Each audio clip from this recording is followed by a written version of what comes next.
اعوذ باللہ من الشیطان الرجیم بسم اللہ الرحمن الرحیم اللہم صلی علی سیدنا و مولانا محمد وعلی آل سیدنا و مولانا محمد وبارک وسلم۔ فصل نمبر 5، قانون شریعت کے مطابق قالب انسانی کی تربیت کے بیان میں اللہ تعالیٰ جل شانہ نے فرمایا ہے، بے شک جو کفر و شرک کی گندگی سے پاک صاف رہا اور اپنے پروردگار کا نام لیتا اور نماز پڑھتا رہا، وہ من مانی مراد کو پہنچ گیا۔ اور پیغمبر خدا صلی اللہ علیہ وآلہ وسلم فرماتے ہیں، تم میں سے جب تک کسی کا دل مستقیم نہ ہو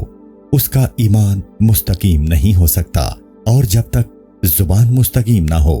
دل مستقیم نہیں ہو سکتا،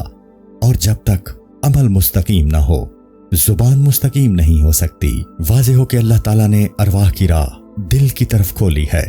اور دل سے نفس کی طرف راہ رکھی ہے اور نفس سے قالب کی طرف راستہ مقرر کیا ہے، تاکہ جو مدد اور فیض عالم غیب سے روح کو حاصل ہو وہ روح سے دل تک اور دل سے نفس تک پہنچے، اور نفس سے قالب میں اس کا اثر ہو اور قالب پر مناسب عمل ظہور میں آئے۔ اگر قالب کی صورت پر کوئی ظلمانی نفسانی عمل ظہور میں آئے تو اس ظلمت کا اثر نفس کو پہنچتا ہے اور نفس سے دل میں قدورت پیدا ہوتی ہے، اور دل سے روح کی روحانیت کے گرد ایک پردہ سا آ جاتا ہے، جیسا کہ چاند کے گرد ہالہ۔ اس پردے کے موافق روح کو جو غیب سے تعلق ہے وہ بند ہو جاتا ہے اور وہ عالم غیب کا مطالعہ نہیں کر سکتا، اور فیض اور مدد اسے کم پہنچتا ہے۔ اور یہ سب کچھ ایک طلسم کی طرح ہے جو اللہ تعالیٰ نے روحانی اور جسمانی تعلقات سے بنایا ہے، اور طلسم کو کھولنے والی چابی شریعت ہے۔ شریعت دو قسم کی ہے، ایک ظاہر، دوسری باطن۔ ظاہری بدنی اعمال ہیں کہ صورت قالب کے طلسم کی چابی ہے۔ اس چابی کے 5 دندانے ہیں، یعنی نماز، روزہ، زکوٰۃ، حج اور کلمہ شہادت کہنا۔ صورت قالب کے طلسم کو حواس خمسہ کے 5 بند لگائے گئے ہیں، ان کو بنائے اسلام کی 5 دندانوں والی چابی سے کھول سکتے ہیں۔ باطنی شریعت قلبی، سری اور روحی اعمال کا نام ہے، جسے طریقت کہتے ہیں۔ اس کا مفصل حال انشاءاللہ تعالی نفس، دل اور روح کی تربیت کی فصلوں میں بیان کیا جائے گا۔ طریقت انسانی باطن کے طلسم کو کھولنے والی چابی ہے۔ خلقت 2 قسم کی ہے، ایک انبیاء، دوسرے امتی۔ انبیاء کے لیے طریقت کی چابی سے باطنی طلسمات کا دروازہ کھول دیا گیا، اور عالم غیب کی روح سے ان کی روح کو فیضان الہی کی امداد پہنچ دی، کیونکہ وہ اس قابل تھا، اور وہ طلسم کھل گیا، اور اس فیض کا اثر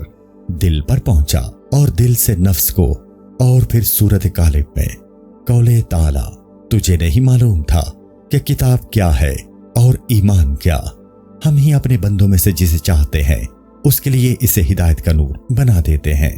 امت کے لیے پہلے قالب کی طلسم کشائی کے لیے شریعت مقرر کی، اور ان کو اسی دروازے سے عالم غیب کی راہ دی۔ جب شریعت کی چابی سے صورت کے طلسم کو کھولتے ہیں تو پھر ان کے ہاتھ میں طریقت کی چابی دی جاتی ہے تاکہ باطنی طلسم کو کھولیں۔ ابتدا میں جب تک شریعت کی چابی کی تقرر کی داد فرمان اور مطابقت کے قانون کے موافق نہیں دیتے، وہ صورت کے طلسم سے خلاصی نہیں پاتے۔ شریعت کی داد اس طرح دے سکتے ہیں کہ ہر ایک عضو کو اس کام میں مشغول کریں جو اس کے لیے مقرر کیا گیا ہے، اور اس کام سے کنارہ کریں جس سے منع کیا گیا ہے، تاکہ چابی کے دندانے طلسم کی بندشوں پر درست بیٹھیں اور فوراً کھل جائے۔ اگر بعض دندانے ٹھیک بیٹھیں اور بعض نہ بیٹھیں یا بیٹھ کر پھر ہٹ جائیں تو یہ طلسم ہرگز نہیں کھلے گا۔ ہاں، جتنا راست ہوگا اس قدر کھلے گا، اور اس راستے کا اثر زبان پر پہنچے گا، اور زبان سے دل پر، اور دل سے غیب پر، پھر غیب سے ایمانی نور دل پیدا ہوگا۔ اور جس قدر یہ راستی زیادہ ہوتی جائے گی اس قدر قالب کے ظاہر میں شرعی اعمال کی وجہ سے ایمان کے انوار غیب سے دل میں زیادہ ہوتے جائیں گے، تاکہ ان کے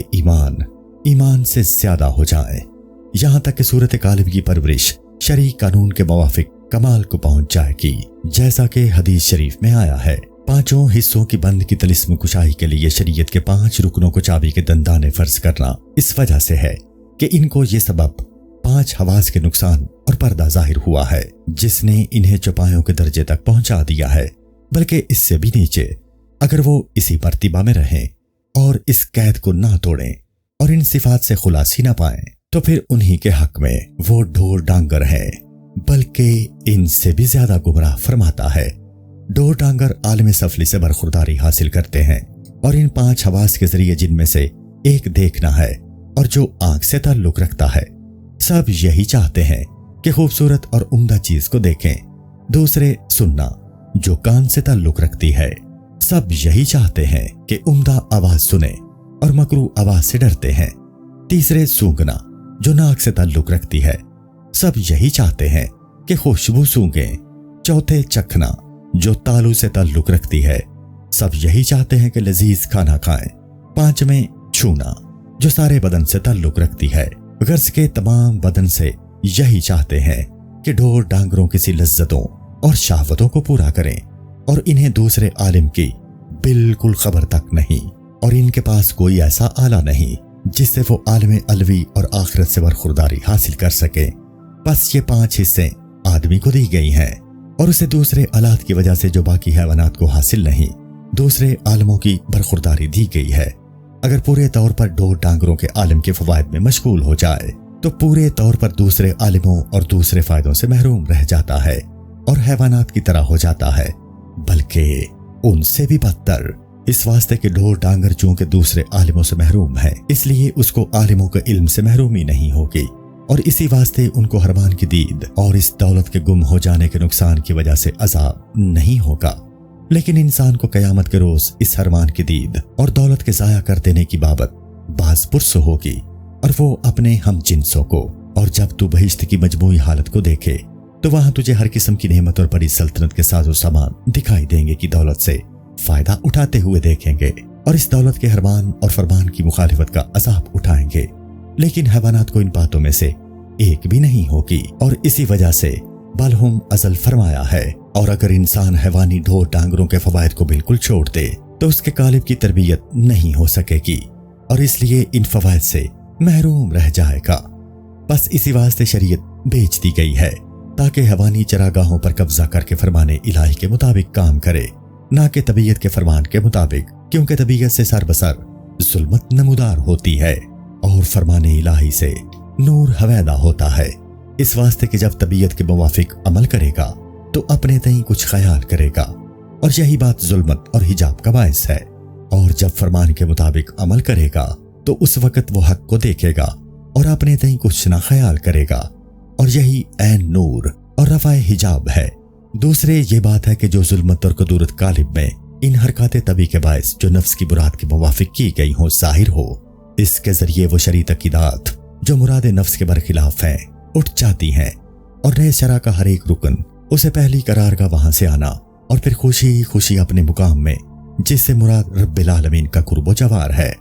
جانے کی یاد دلاتا ہے۔ مثلا لا الہ الا اللہ اسے اس عالم کی خبر دیتا ہے، جبکہ اس کے اور حضرت حق کے درمیان کوئی واسطہ نہ تھا۔ اس سے اس کے دل میں اس حالت کا ذوق اور اس عالم کا شوق پیدا ہوتا ہے اور واپس لوٹنے کی خواہش کرتا ہے، اور اس دنیا سے دل کو ہٹا لیتا ہے، اور ڈور ڈانگروں کی سی لذتیں اسے ناگوار معلوم ہوتی ہیں۔ جب یہ حالت ہو جاتی ہے تو ایک بند دور ہو جاتی ہے۔ نماز اسے 2 حالتوں کی خبر دیتی ہے، ایک حرکات نمازی کی صورت سے اور دوسرے مفاجات نمازی کی صفات سے۔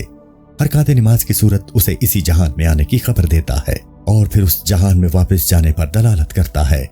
صورت نماز میں قیام، رکوع، سجود اور تشہد شامل ہے۔ تشہد سے بارگاہ الہی میں اس کا حضور اور شہود اس جہان میں آنے سے پہلے کا معلوم ہوتا ہے۔ سجود سے یہ معلوم ہوتا ہے کہ جب وہ اس جہان میں آیا تو نباتات کے مقام میں ملا، کیونکہ تمام نباتات سجدہ میں ہیں، جیسا کہ وَالنَّجْمُ وَالشَّجْرُ یسجدان سے ظاہر ہے۔ سب نے بشکل سجدہ سر زمین پر رکھا ہے، اس واسطے کی اس شکل میں عبادت کا سر سجدہ کا مقام ہے جو اس کو غذا پہنچاتا ہے، اور نباتات کو غذا جڑوں کی راہ ملتی ہے۔ رکوع اس بات کی خبر دیتا ہے کہ وہ مقام نباتی سے مقام حیوانی میں آیا، اور حیوانات سب کے سب رکوع میں ہیں اور پیٹھ کو خم کیے ہوئے ہیں۔ قیام اس بات کی خبر دیتا ہے کہ انسان مقام حیوانی سے مقام انسانی میں پہنچ گیا ہے اور تمام انسان قیام کی حالت میں ہے۔ تو رکوع اور سجود سے قیام کی حالت میں آیا ہے۔ بس نماز میں اس بات کا اشارہ ہے کہ پہلے تو تکبیر کہے، یعنی عالم حوانی پر تکبیر کہے اور اس کا پابند نہ رہے، اور انسانی مقام سے جو تجبر اور تکبر کی شکل ہے تو رکوع حوانی میں آئے، جو کہ تواضع، انکساری اور عاجزی کی علامت ہے، اور پھر یہاں سے نباتاتی خواری اور عاجزی کے سجود میں آئے، تاکہ تشہد کے پہلے حضور اور شہود تک واپس پہنچ جائے کہ واسجدو فاقترب، سجدہ کر اور نزدیکی حاصل کر۔ جب تو اس دروازے سے اندر آئے گا تو اسی سیڑھی کی راہ جس سے تو نیچے اترا تھا اوپر پہنچ جائے گا کہ الصلاۃ معراج المومنین، نماز مومنوں کی معراج ہے۔ رباعی مناجات نمازی کی صفات انسان کو حیوانی اور نفسانی مقام اور لوگوں کی گفتگو سے ملکی مناجات اور حق سے کلام کرنے کے مقام میں لاتی ہے، اور مناجات اور باہم کلام کرنے کے ذوق سے اسے الستو بربکم کا زمانہ یاد آتا ہے، کیونکہ نمازی اپنے رب سے نجات مانگتا ہے۔ اگر باقی ہر ایک رکن کے اسرار اور فوائد بیان کیے جائیں تو کتب خانے بھی اس کو برداشت نہیں کر سکتے۔ ہاں، اشارتاً کچھ بیان کیا گیا ہے تاکہ ان فوائد سے یہ مختصر کتاب خالی نہ رہ جائے۔ روزہ اسے وہ عہد یاد دلاتا ہے جبکہ وہ ملائکہ کے صفت میں تھا اور صفات حوانی کے حجابوں سے محجوب نہیں ہوا تھا، کیونکہ کھانا حیوانات کی خاصیت ہے اور نہ کھانا فرشتوں کی صفت ہے، اور نیز اللہ تعالیٰ کی، تاکہ اس اشارے سے وہ حیوانی خلق کو چھوڑ کر متخلق با اخلاق اللہ ہو جائے، کیونکہ اللہ تعالیٰ فرماتا ہے یعنی روزہ خالص میری ملکیت ہے اور میں ہی اس کی جزا دوں گا۔ در حقیقت روزہ بارگاہ الہی سے ہے جو کہ غذا سے پاک ہے، باقی جو کچھ ہے سب غذا کا محتاج ہے۔ فرشتے اگرچہ غذائے حیوانی نہیں کھاتے، مگر تاہم تسبیح اور تقدیس ان کی غذا ہے، اور ہر ایک چیز کے مناسب اس کی غذا ہے۔ انا اجزی بیانی ہر ایک طاعت کی جزا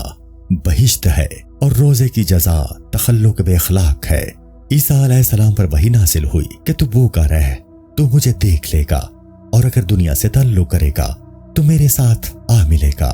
زکوٰۃ میں صفات حیوانی سے تزکیہ نفس حاصل ہوتا ہے، اس واسطے کہ حیوان کی یہ صفت ہے کہ جمع کرے اور کسی کو نہ دے،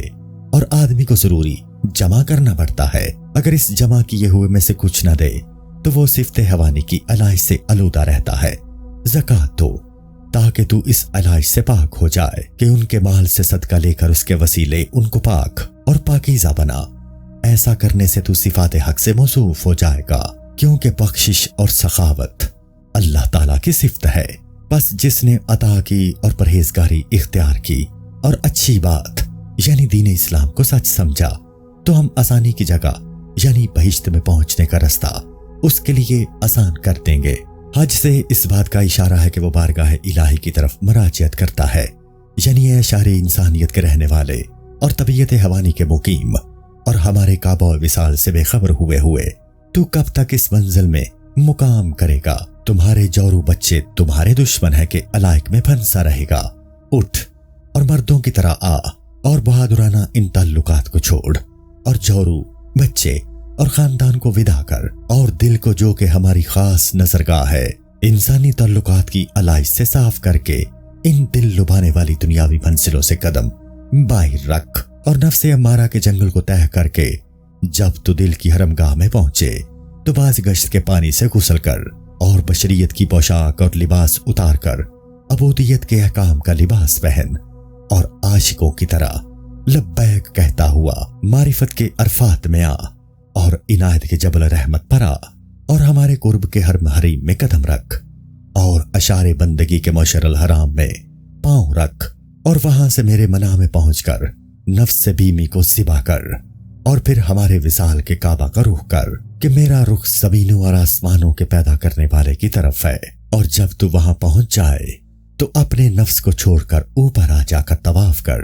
یعنی اس کے بعد اپنے گردا گرد نہ پھر، اور حجر الاسود سے جو کہ تیرا دل اور یمین ہے ہمارا عہد تازہ کر، اور پھر مقام ابراہیمی میں آ، یعنی ہماری دوستی کے مقام میں، اور وہاں پر 2 رکعت نماز ادا کر، یعنی تو مردوں کی طرح عبودیت بہشت اور دوزخ کے لیے نہ کر، بلکہ ہماری بندگی عاشقوں کی طرح عشق کی وجہ سے کر۔ پھر جب تو کعبہ وصال کے دروازہ پر پہنچے تو زنجیر کی طرح دروازے پر خودی کو چھوڑ اور بے خود ہو کر اندر آ جا، کیونکہ خوف اور حجاب صرف خودی کی وجہ سے ہوتے ہیں اور امن اور وصول بے خودی کی وجہ سے، اور بس پھر جو اس میں داخل ہو گیا وہ امن میں آ گیا۔ ربائی سورت شرح کے بعض تقیدات کا ذکر رمزن بیان کیا گیا ہے، ورنہ اس کی شرح اور حقائق تو آسمان اور زمین کے طبقوں میں بھی نہیں سما سکتے۔ صلی اللہ علی محمد وآلہ۔ فصل نمبر 6، تزکیہ نفس اور اس کی معرفت کے بیان میں اللہ تعالیٰ نے فرمایا ہے، اور نفس اور اس کی ذات کی قسم جس نے اس کو ایسا درست بنایا، پھر اس کی بدکاری اور پرہیزگاری دونوں باتیں اسے سمجھا دیں۔ جس نے اپنی روح کو شرک اور اخلاق بد کی گندگی سے پاک کیا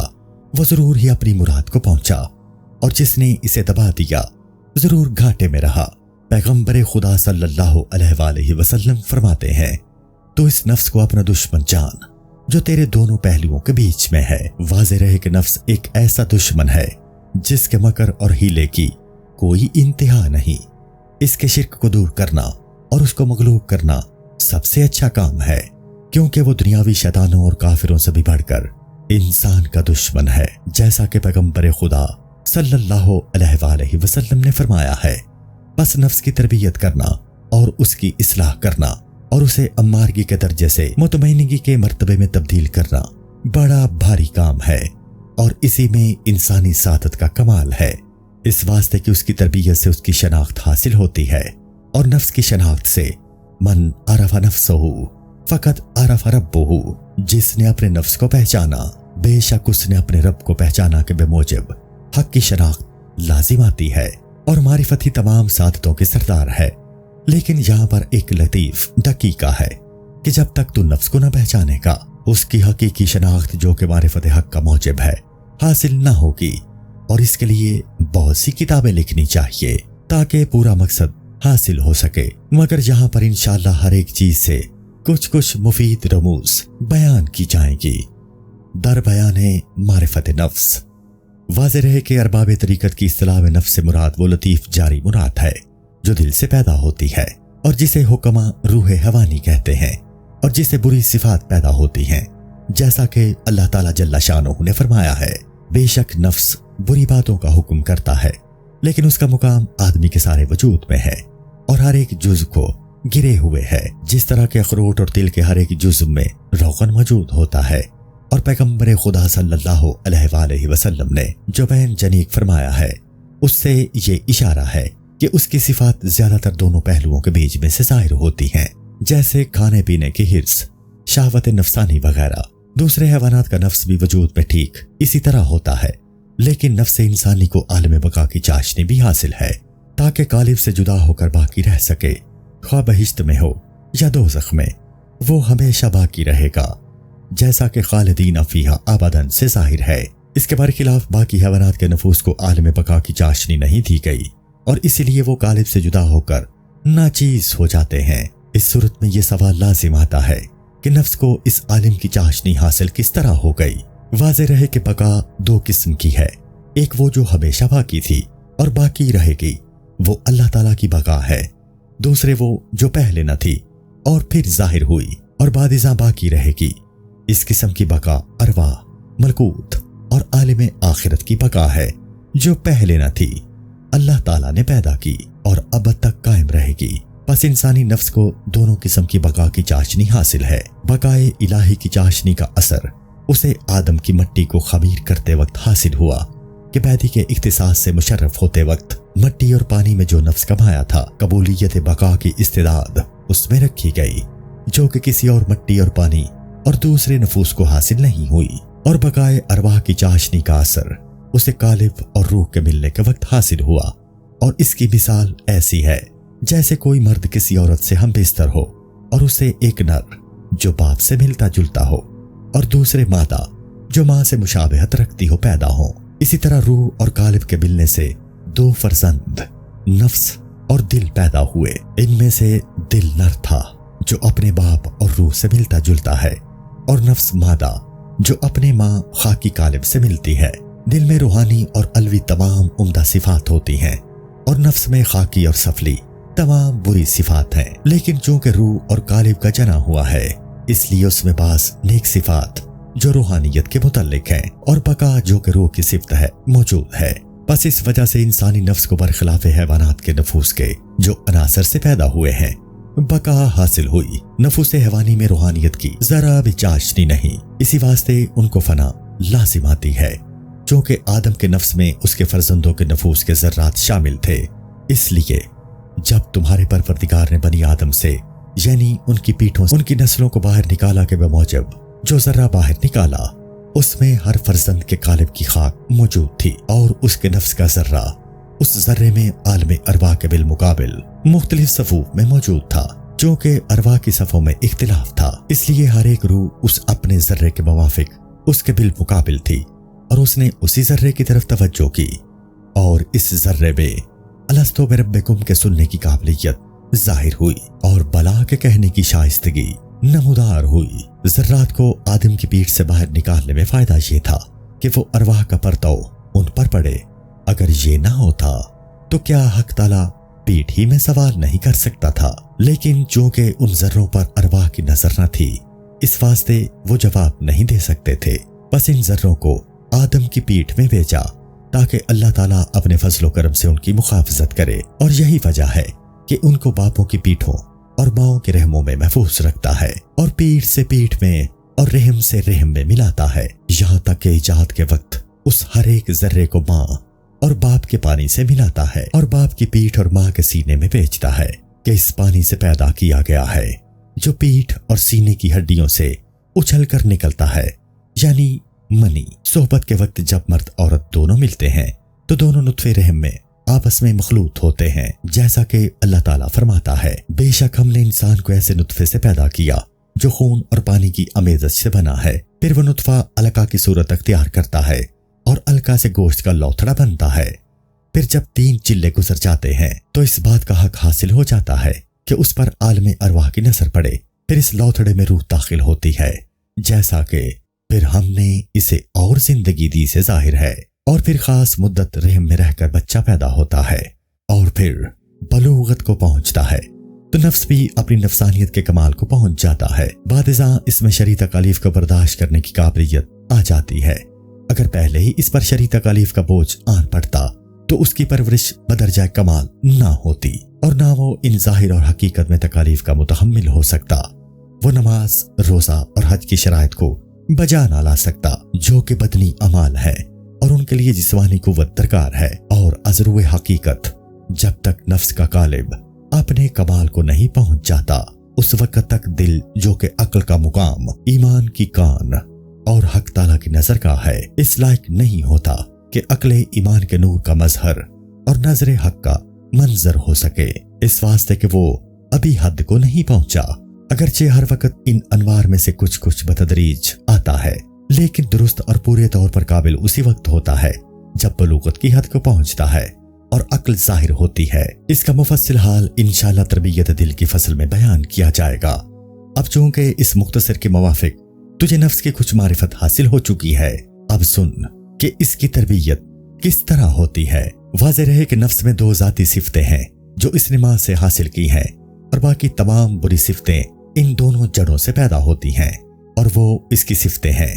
وہ دونوں ذاتی صفتیں حرص، ہوا اور غصہ یعنی غضب ہے، اور یہ دونوں عناصر اربع کی خاصیت کی وجہ سے ہیں جو کہ نفس کے لیے بمنزلہ ماں ہیں۔ ہوا کے معنی ہے نیچے کی طرف مائل ہوتا، جیسا کہ ستارہ جب کے نیچے اترتا ہے سے ظاہر ہے۔ کہتے ہیں کہ پیغمبر خدا صلی اللہ علیہ وآلہ وسلم جو معراج سے لوٹ کر نیچے آئے تو یہ پانی اور مٹی کی خاصیت تھی۔ غضب کے معنی ہے بلندی اختیار کرنا، تکبر کرنا اور غالب ہونے کی خواہش کرنا، اور یہ صفت ہوا اور آگ کی ہے۔ بس یہ دونوں صفتیں جو ماں سے حاصل کی ہیں یہی دوزخ کے سرمایہ کا خمیر ہیں، اور باقی دوزخ کے نیچے کے درجے سب انہی دونوں سے پیدا ہوتے ہیں، اور نفس میں یہ دونوں صفتیں ضرورتاً رکھی گئی ہیں تاکہ ہوائی صفت کی وجہ سے وہ نفع حاصل کر سکے، جس سے عالم کون و فساد میں اس کا وجود باقی رہ سکے اور پرورش پا سکے۔ لیکن ان دونوں صفتوں کو اعتدال سے برتنا چاہیے،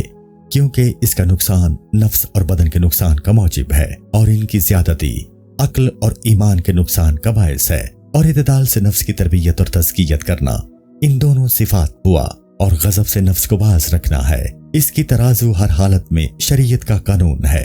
تاکہ نفس اور بدن بھی سلامت رہے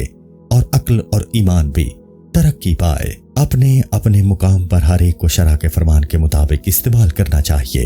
اور اس میں پرہیزگاری کے حق کو ملحوظ رکھے اور اجازت کی طلب میں کوشش نہ کرے، کیونکہ شرع اور پرہیزگاری ایک ایسی ترازو ہے جو تمام صفات کو حد اعتدال پر نگاہ رکھ سکتی ہے تاکہ باز پر غالب نہ آ سکیں، جو کہ ڈور ڈانگروں اور درندوں کی صفت ہے۔ اس واسطے کے ڈوروں پر ہوا کی صفت غالب ہے اور غضب کی صفت مغلوب ہے، اور درندوں میں غضب کی صفت غالب ہے اور ہوا کی مغلوب۔ اسی واسطے ڈور لالچ اور حرص میں پڑتے ہیں اور درندے قہر، غلبہ، قتل اور شکار کرتے ہیں۔ بس ان دونوں صفتوں کو اعتدال سے برتنا چاہیے تاکہ ڈوروں اور درندوں کے مرتبہ میں نہ جا پڑے اور دوسری بری صفتیں اس سے پیدا نہ ہوں، کیونکہ اگر ہوا حد اعتدال سے تجاوز کرے گی تو لالچ، حرص، امید، قصد، کمینگی، شہوت اور بخل پیدا ہوں گے۔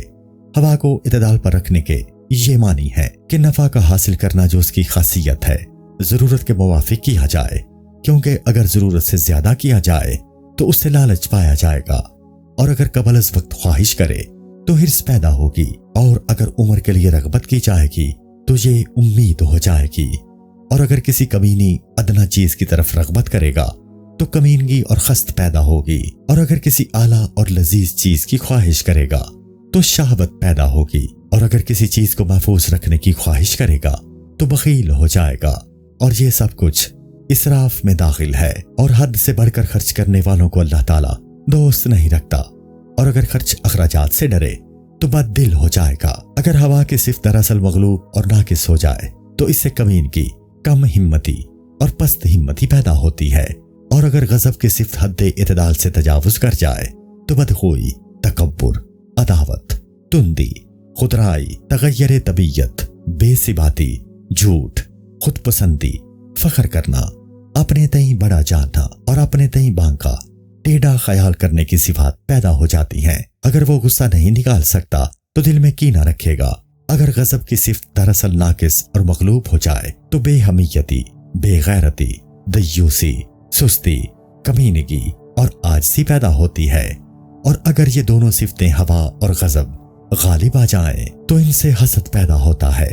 اس واسطے کہ ہوا کے غلبے کے سبب جس شخص کی نصیحت اسے پسند آتی ہے اسی کی طرف مائل ہوتا ہے،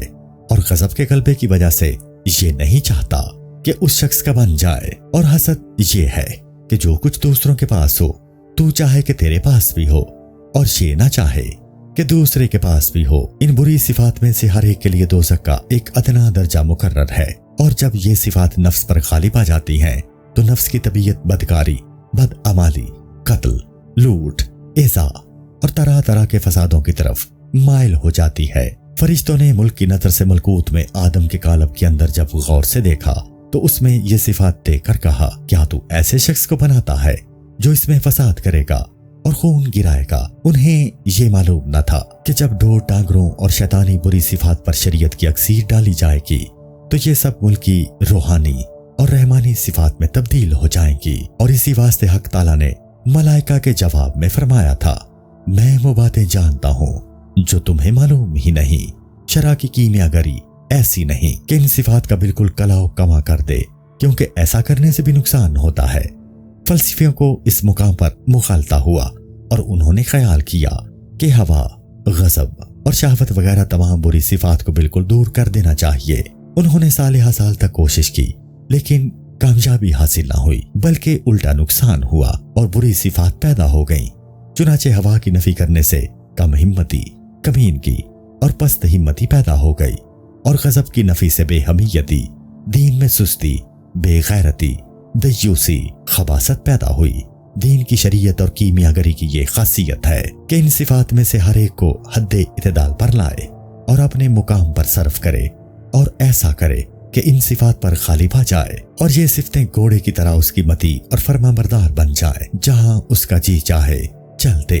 نہ کہ وہ صفات اس پر غالب آئیں اور نفس جدھر چاہے اسے لے جائے اور اسے اپنا گرویدہ کرے، اور سرکش گھوڑے کی طرح ماں سوار کنویں میں گر پڑے یا دیوار سے ٹکرائے۔ بس جس وقت شرع اور پرہیزگاری کی اکسیر کا تصرف ہوا اور غضب کی صفات کو نفس میں اعتدال پر لے آئے تو اسے ان صفات پر سوائے شرع کے تصرف نہ رہے، اور ایسا کرنے سے نفس میں نیک صفات پیدا ہو جاتی ہیں،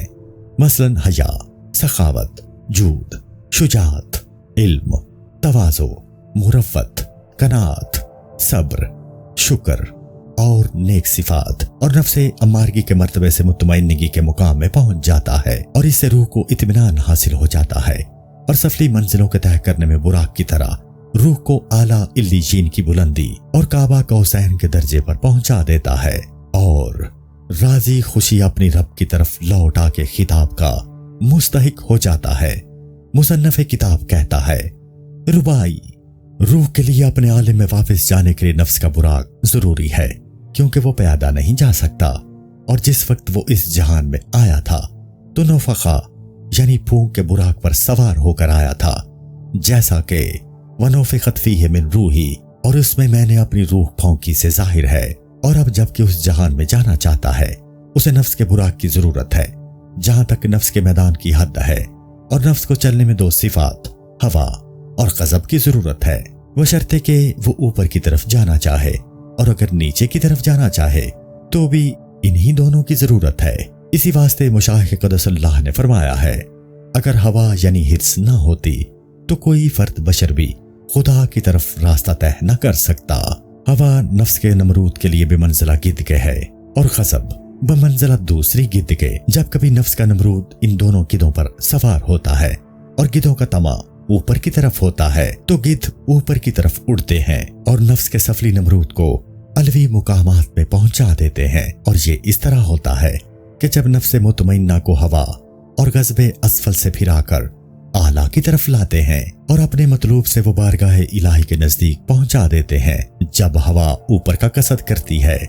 تو سر بسر عشق و محبت میں تبدیل ہو جاتی ہے، اور غضب جب اوپر کی طرف رخ کرتا ہے تو سر بسر غیرت اور ہمت بن جاتا ہے، اور پھر نفس عشق اور محبت کی وجہ سے بارگاہ الہی کی طرف رخ کرتا ہے، اور غیرت اور ہمت کے سبب کسی مقام میں قرار نہیں کرتا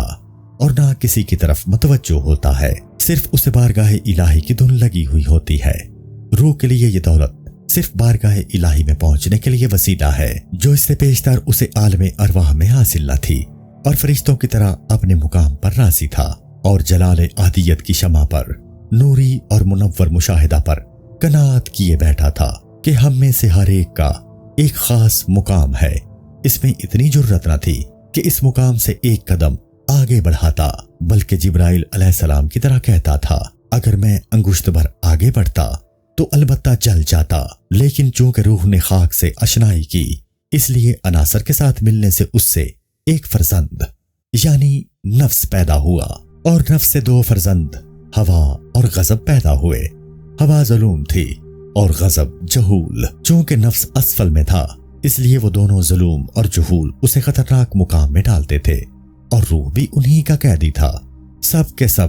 ہلاک ہوتے تھے جب انہیں چلنے کی توفیق ہوئی، اور ارجعی الی ربک کے جذبے کی کمند سے تو اس نے صفت نفس کو عالم الوی اور بارگاہ الہی کی طرف بلایا گیا، تو روح نے جو دانا سوار تھا اپنے معلومہ مقام پر پہنچ کر چاہا کہ جبرائیل کی طرح باغ موڑ لے، تو اس نے صفت نفس نے بسبب اپنی ظلومی اور جہولی اور ہوا اور غضب کے اپنے تئیں جلال عادیت کی شمع پر دے مارا، اور اپنے مجازی وجود کو چھوڑ شمع وصال سے بغلگیر ہو گیا، یہاں تک کہ مجازی وجود کی شمع نے اس کی پروانگی کو اپنی حقیقی وجود کی شمع میں تبدیل کر لیا۔ مصنف کہتا ہے،